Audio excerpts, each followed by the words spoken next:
onde vêm os recursos para a educação? Qual é a principal fonte de recursos? Como devem ser investidos os recursos?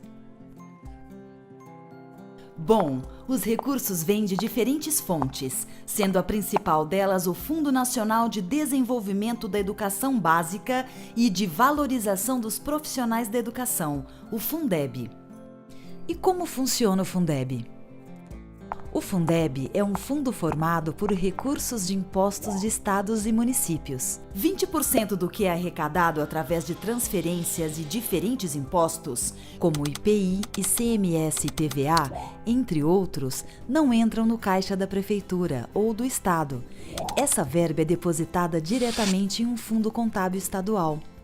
Cada uma das 27 unidades da federação tem um fundo próprio, que funciona praticamente como uma conta bancária.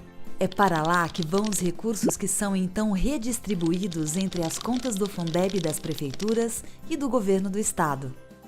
O valor que cada município irá receber depende do número de alunos matriculados na educação básica pública. Esse número é determinado pelo censo escolar realizado no ano anterior.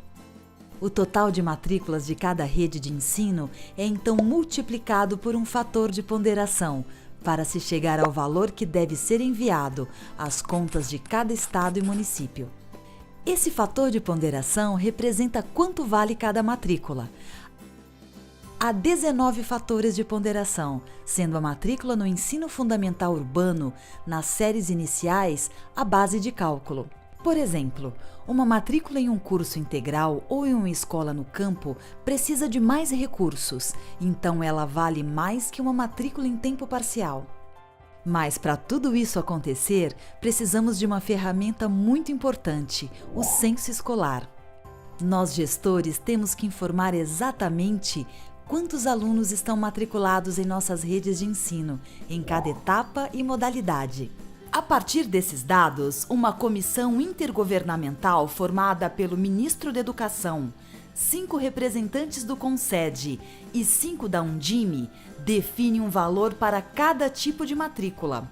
Nos estados onde os recursos arrecadados não são suficientes para atingir um valor mínimo nacional, o governo federal faz uma complementação para este fundo contábil estadual. Agora, é importante saber que existem regras para o uso dos recursos do Fundeb.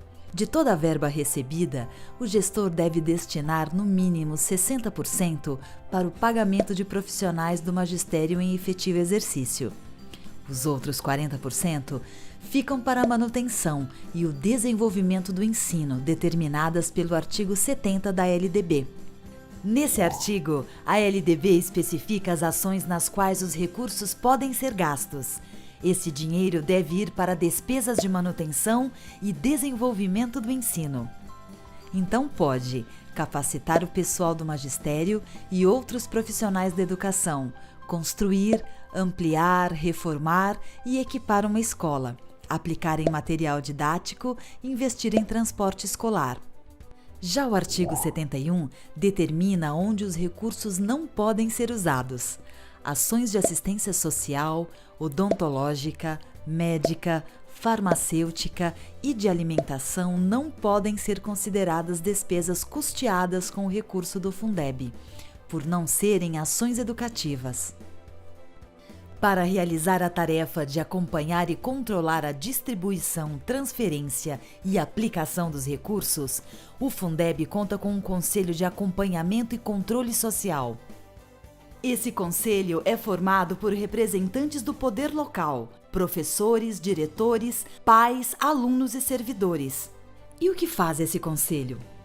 O conselho é o olho do cidadão naquilo que o poder público faz com o dinheiro da educação. É ele quem vai examinar todos os aspectos relacionados ao Fundeb. Quanto dinheiro entrou no fundo, quanto e em que foi aplicado. A formação desse conselho é condição necessária para o repasse dos recursos. Ou seja, se o município não tiver conselho, não recebe a verba. O mais importante de tudo é entender que a Secretaria de Educação é a responsável por administrar os recursos que vêm do Fundeb. Isso está no artigo 69 da Lei de Diretrizes e Bases da Educação. Todas as informações relativas ao Fundeb estão disponíveis na internet, inclusive as previsões da arrecadação. Os links para acessar todas essas informações estão no portal do Conviva, é só clicar e conferir. E para apoiar o gestor no uso dos recursos públicos, o Conviva disponibiliza ferramentas para o controle da receita e despesas. Com isso, o gestor e sua equipe podem acompanhar o fluxo dos recursos e planejar com mais eficiência.